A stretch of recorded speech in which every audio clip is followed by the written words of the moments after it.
PhD میں داخلہ ہمارا ہوا. ہر ایک نے اپنی نیت کو اچھی طرح کھنگالا کہ کو کرنا ہے. تو یہی بھی اللہ کی رضا کے لیے اور دین کی خدمت کے لیے، اس کو دین کی خدمت کا ذریعہ بنانا ہے. تو پھر آپ کے وہی وسائل دنیاوی چاہے وسائل ہوں وہ آخرت بن جائیں گے. اور اگر جو مدرسہ کھولنا ہے کیوں جی وہ کوئی وسیلہ ہی نہیں ہے روٹی رزق کا، چلو مدرسہ کھول لیں گے جی میری روٹی بھی چلتی رہے گی. کہیں امامت مل جائے جی چلو جی کو روٹی بھی چل جائے گی جی، نمازیں میں پڑھاتے رہیں گے، تو یہیں سے بات خراب ہو گئی، یہ دنیا داری ہو. اس لیے اللہ جلال کی رومی فرماتے ہیں کہ کفر گر ملتی گیرت ملت شبد. کفر کی بات اگر دیندار کے ہاتھ میں آ جائے تو وہی دین کا حصہ بن جائے گا.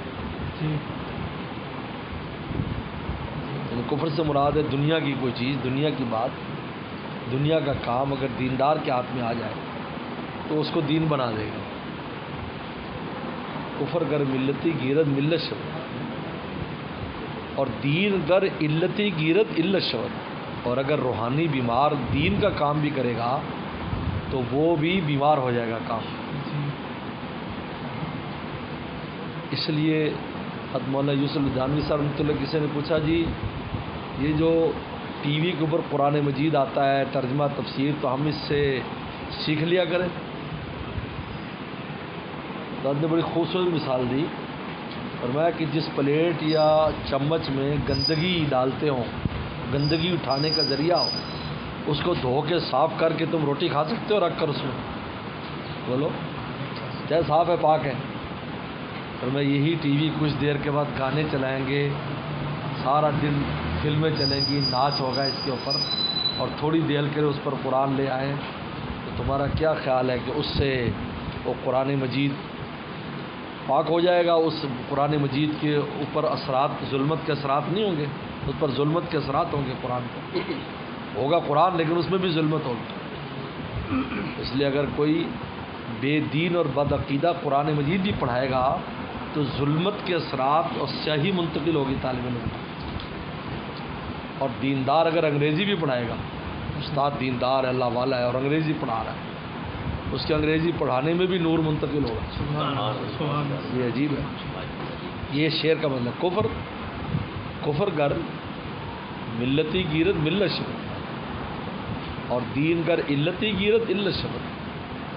روحانی بیمار اگر دین کرے گا کام تو اس میں بھی ظلمت ہے، اور یہ اگر دنیا کا کام ہے اس کے اندر بھی وہ بھی دین کا حصہ بن جائے. چنانچہ ہم دیکھتے ہیں کہ آپ گاڑی میں جا رہے تو اب پہلے زمانے میں پرچے کرتے نا، تو اب کہتے ہیں آواز آ رہی ہے اللہ اللہ اللہ اللہ، آپ کے ذہن میں اللہ تو اللہ کی آ رہی، کسی کے ذہن میں محبوبہ ہے تو محبوبہ کی آ رہی. جب سے ایک لطیفہ ہے نا کہ عرب کے ایک عالم ہے عریفی، بڑے عالم ہیں. ایک آدمی گیا جی میں ویسے تو پاک صاف ہو گیا ہوں لیکن ایک عورت ہے اس کی محبت سے میری جان نہیں چھوٹ رہی، تو آپ مجھے کوئی وظیفہ دیں کہ اس سے میری جان چھوٹ جائے. وہ میرے دل کو چپٹی ہوئی. انہوں نے کہا تم دعا کیا کر اس کے لیے. انہوں نے کہا آپ ہی سکھا دیں. تم کہا اللہم اجعل فی قلبی ایمانا، اے میں اللہ میرے دل میں بھی ایمان پیدا کر، فی عینی ایمانا میری آنکھوں میں ایمان پیدا کر، فی اذنی ایمانا میری کانوں میں بھی ایمان پیدا کر. تو آگے سے بولا جی حضرت اس کا نام بھی ایمان ہے.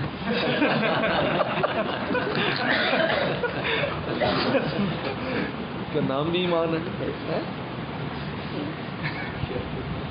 تو اللہ کے بعد آ رہی اور کوئی اپنی محبوبہ کی نام لے رہا ہے، لیلا لیلا لیلا لیلا لیلا لیلا گڈی کر رہی. ہماری ایک مرحومہ خالہ تھی، تو یہ جو ٹٹیری ہوتی نا جی، تو ہم منچن باد جاتے تو مغرب بعد وہاں منچن باد میں بہت اڑتی تھی، وہ قریب میں پانی تھا. ہمیں کہتے تھے پتہ ہے کیا پڑھتی ہیں یہ؟ ہم چھوٹے چھوٹے تھے کہ سورہ والتین پڑھتی ہیں. کہ غور کرو والتینی والزیتونی والتینی والزیتونی، دیکھو پڑھ رہی ہے نا. یہ انسان کا جس طرح کا باطن ہوتا ہے ظاہر بھی اسی کے مطابق ہو جاتا ہے۔ اگر اس کا باطن درست ہے تو پھر اس کی دنیا نہیں، وہ اب آخرت ہے، ہر دنیا آخرت ہے۔ اور اگر باطن خراب ہے دین میں بھی، اب منافقین کا باطن خراب تو وسلم کی صحبت نے فائدہ نہیں دیا، باطن خراب تھا اور وسلم کے پاس رہتے، نمازیں پڑھی پیچھے آپ کے ساتھ عمرے کیے، جہاد کیے، لیکن ان المنافقین فی الدرک الاسفل من النار قرآن کہتے ہیں۔ لا یشهد المنافقین لکاذبون، باطن خراب تھا۔ اور اگر باطن درست تھا تو سلم تک نہیں پہنچ سکا ویسے کرنی جیسا انسان، پھر بھی رسول اللہ ان کا ذکر فرما رہے ہیں۔ مولانا رومی رحمۃ اللہ بڑی حقیقت بیان کی کہ کفر گر ملتی غیرت ملت شبت، اور دین گر علتی غیرت علت شبت۔ انسان کے باطن کو تو نیت دیکھیں، آپ جو بھی کام کرنا چاہتے ہیں اپنی نیت درست کریں کہ آپ وہ کام کیوں کر رہے ہیں، اللہ کی رضا کے لیے کر رہے ہیں، بیٹھ جائیں اللہ کی رضا کے لیے کر رہے ہیں یا کوئی اور مقصد ہے آپ کا، اپنی نیت صاف کر لیں، کوئی بات نہیں، ابتدا میں نہیں ہوتا تو اس کو درست کر لیں، یہ مشق کرنی، اس لیے تو نیت کرنے کا حکم ہے نا، یہ ضروری تھوڑی ہے خود بخود ہی آ جائے گا، ہو سکتا ہے پہلے نیت خراب اس کو درست کر لو، انتظار کر لو، پھر نیت درست ہو جائے پھر کریں گے، ہوتا ہے، اور یہ نیت درست نہیں ہو پاتی کوئی بات نہیں، انتظار کرو، لیکن کام ابھی نہ کرو، جب پوری اللہ کی رضا کی نیت ہو جائے پھر کرو۔ تو میرے شیخ فرماتے تھے ایک آدمی مکہ شریف جاتا ہے، پہلی دفعہ جہاد کا سفر کر رہا ہے، تو کسی نے بتایا جہاد میں بڑے مزے ہوتے ہیں جی، روٹی ملتی ہے، پانی ملتی ہے، یہ ہوتا ہے وہ ہوتا ہے۔ اب اس کو تو حرمین کی زیارت کی نیت کرنی چاہیے، یہ چیزیں تو اس کو مل ہی جانی ہیں، جہاد بھی مل جائے گا اور خدمت بھی مل جائے گی۔ اگر وہ اسی کی نیت کر لے بھی تو کتنا بے وقوف ہے۔ لہذا جب انسان اللہ کی نیت کر لیتا ہے تو ساری چیزیں درمیان میں آ جاتی ہیں۔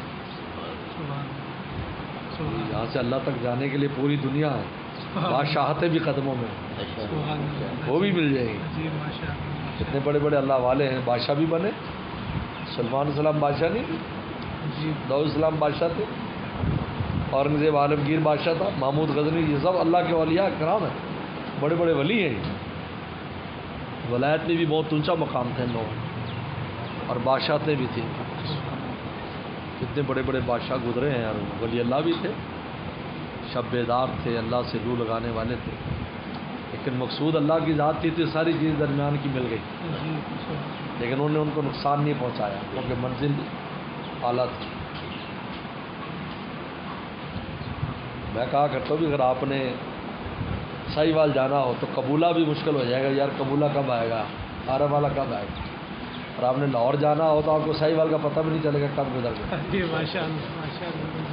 جب انسان آخرت کی اور اللہ کی نیت کر لیتا ہے تو دنیا ایسے آسانی سے گزرے پتہ بھی نہیں چلے گا، ورنہ دنیا مقصود ہوگی تو گڈی پھنس کے جائے گی۔ کیا یہاں سے ہم نے مٹی اڑایا جانا ہو تو کہیں چھاونی کدو پار ہوئے گی یار، مٹی اڑایا نہیں آ رہے، اگر آپ نے حویلی ملچن بعد جانا ہو تو مٹی اڑے کا پتہ نہیں کدوں ادھر گیا۔